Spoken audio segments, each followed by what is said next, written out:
Welcome to Mostly Superheroes, another episode of The Snack. This time, we're back to movies. An epic Monsterverse film just came out, Godzilla x Kong. Godzilla and Kong. No one knows. I know. It's What just is it? Godzilla Kong. Is it really? Yeah. It's happening all around us. Scotty, Scoop, and the Giggler have seen it. We're going to give you a spoiler-free rating, let you know if you should see in this or not. And a little setup, this film is directed by Adam Wingard, and the screenplay is co-written by Tyree, Rossio, Simon Barrett, and Jeremy Slater. Cast notable mentions by, Rebecca Hall, Brian Tyrese Henry, Dan Stevens. Yeah, They're big. we don't have huge draw names here. This is about the monsters. These are, yeah. And Godzilla and Kong are in it. They were cast. a little bit of Vin Diesel voicing both of them. Probably. The Monsterverse journey, right? Like, oh man, Godzilla's been so huge. We had this Godzilla -1 movie, epic, Yeah. but not connected. Not connected to this Not part at all. If you're like, was that connected to this? It wasn't. No. All right, what was? I'll tell you what was. Kong Skull Island, 2017. Godzilla, 2014. Godzilla King of the Monsters, 2019. Godzilla vs. Kong in 2021. You watched that one? Oh yeah, Right Everybody before? remembers. oh yeah. That was one of the COVID. The pandemic, COVID, yeah, straight straight to streaming. HBO. And Saved us. don't forget about the TV show on Apple TV Plus, Monarch: Legacy of Monsters, the TV series that's tied directly to this as well and happened right before the movie. Mm-hmm. And I watched it, all of it. I didn't watch any of it. I watched it, and my takeaway was watch the first episode and the last episode. All right. How many episodes are there? 10. 10? Yep. But Wow. I just made a lot of fans mad. Like they're like, this show, Probably not. I'm sure it's really good. But that's the background on the universe. Let's go ahead and get into it. Let's start with you, Giggler. You just saw it yesterday, I think. Oh yeah. Let's Man, talk to us about it. I had a Godzilla, Kong. I did a lot of monkeying around yesterday. Oh my I god. threw Godzilla vs Kong 2021 on. And Monkey Man. Yes, yes. And we're getting ready for Kingdom of Planet of the Apes. I know, man. It's something. It's awesome. It's awesome. Okay. But I went Godzilla, back Kong. to back, Stay focused. back to back. So I watched one at home. Went to Alamo Draft House. Used my season pass. And saw Godzilla Kong New Empire, and I was not disappointed. It really gives you a good take on this Hollow Earth. Really fleshes out like this mysterious magical place that we kind of just came to know in the last movie. Yeah, I know. It's like there's so many movies out about this, where like I want to talk to the fans that have never seen any of it, but at the same time, like, there's a little bit of the story that you kind of like want to talk about that happened in the last one, which was where they kind of introduced the Middle Earth, different planet, like multiverse type thing, right? Like this is where the monsters have been coming from is kind of a big theme throughout all the titles that I mentioned, right? Oh yeah. So like it's important to know for like everything. So they're in this one, Godzilla x Kong, they're like in the world, right? Yes. Yeah, Oh, most of They're- it takes place in this Hollow Earth. Which is really cool because like I do remember it feeling so epic seeing like somebody as big as Godzilla and Kong up against like a mountain or something that they look like a person, Yeah. So you're getting a lot of that. Yeah, they really kind of get you kind of stressed out about how this place is like they don't know anything about it. They're monitoring it.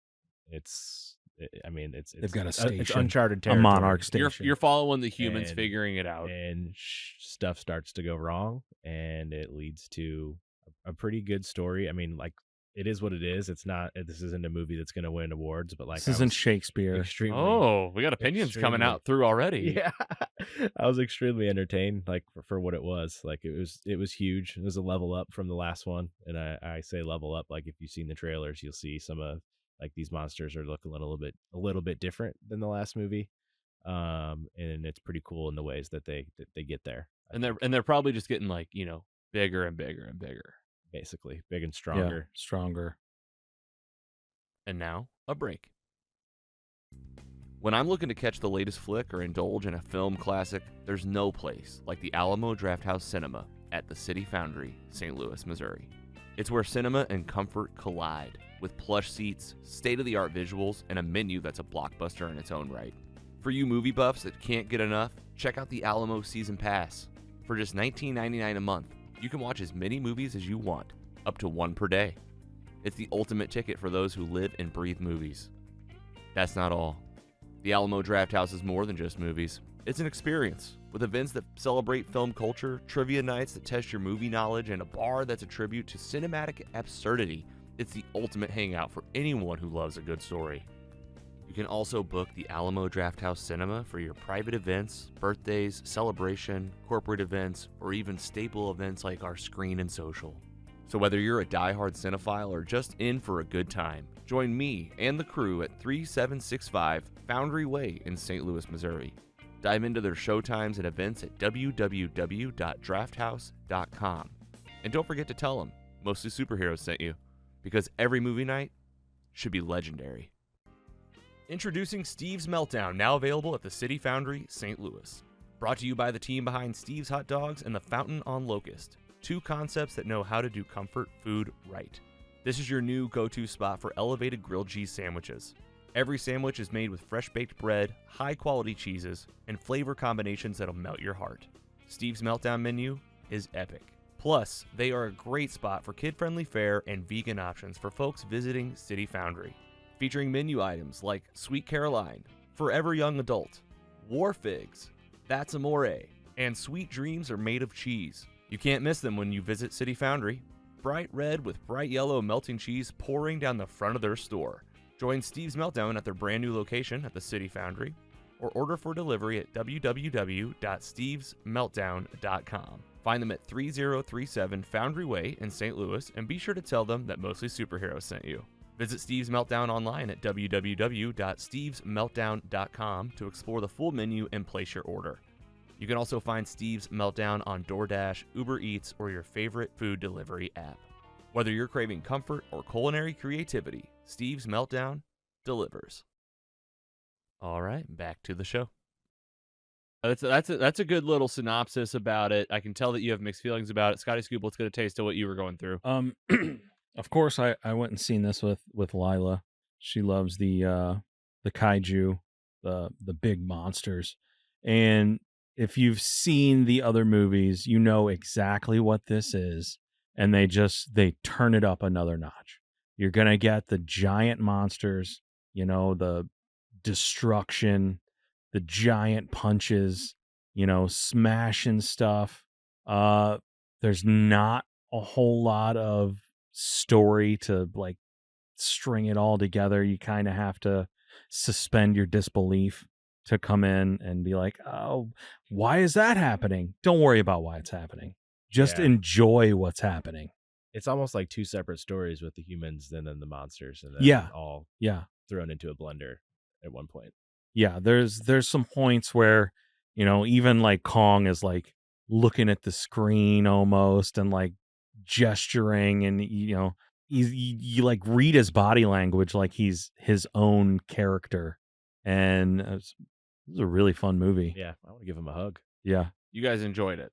Oh, for sure. Yeah, you're like sit back and let it do its thing. Yeah, just exactly. Like it's not summer yet. Obviously, it's still spring, but it's a blockbuster popcorn. Sit back and just enjoy the ride. Like disconnect. Don't look any deeper than the surface of what you're watching. Absolute slugfest. Like they just the absolute shit out of each other and everything in its path. And I mean, it's a little bit of a spoiler. They're fighting each other in this movie a lot too still. Or, because I thought they like kind of teamed up at the end. Well, they teamed up at the end, but they're rivals. They're rivals, and they've been separated in this universe. Like Godzilla lives on the surface, and Kong was sent to the Hollow Earth. And, there's a reason, because they're both like the pinnacle. And if you keep them together, obviously there's conflict. Yeah. So, they keep them separated. Yeah. If they come together, you might have a little bit of trouble. It's a problem. Yeah. It plays off that really well. Yeah. For sure. All right. Let's get final thoughts and ratings. Giggler, you're up. I'll go 3.2 on this one out of 4. I definitely, I come back to streaming. I'm going to throw it on just because there's amazingly entertaining scenes like the Hollow Earth is just awesome. There's a really you cool... see like the surface But then if you go just a little bit further up, there's like another surface Yeah, it's like in the sky. Yeah, like a must see, like IMAX or like big screen movie for Oh, sure. yeah. Like if you have that opportunity, pay the extra See couple it bucks before it comes out of the It's theaters. it's better that way. All right, Scotty.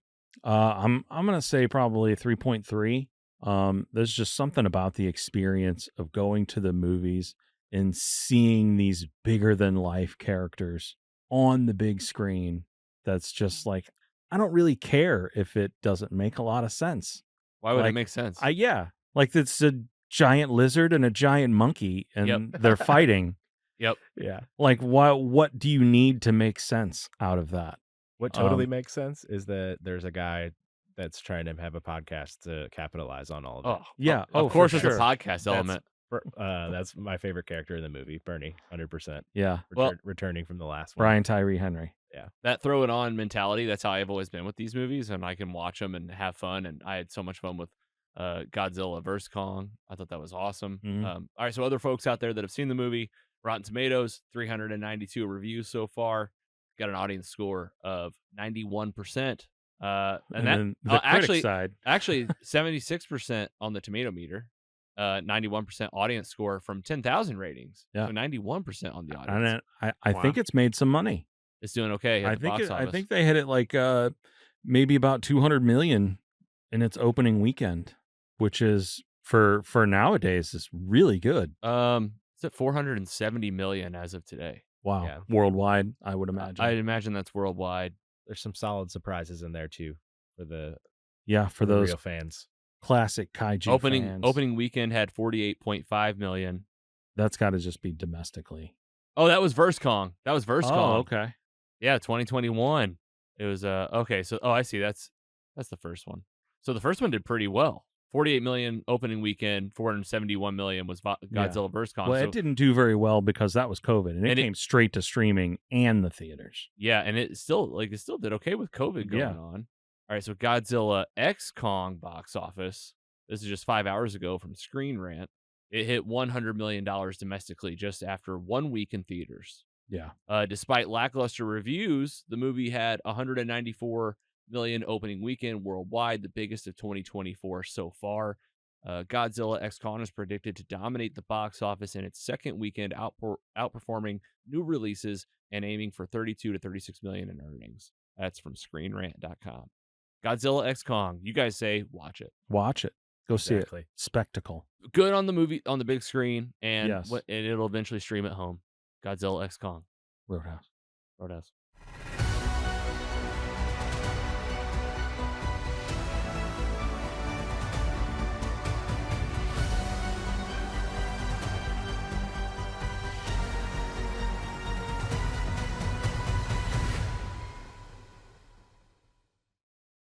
Mostly Superheroes is proud to be funded in part by our sponsors. Mostly Superheroes is funded in part by paying patrons who receive early, ad-free, and exclusive episodes. Subscribe at mostlysuperheroes.com/support. Thank you for supporting your favorite independent podcast. Mostly Superheroes is an independent podcast owned and operated by Kerrigan Ventures in St. Louis, Missouri. Hosted by Logan Janis, Andy Hunn, and Scott Swearingen. Brand and creative by Carrie Clark Design. Music by Audionautics. Learn more at audionautics.com. Find more at mostlysuperheroes.com.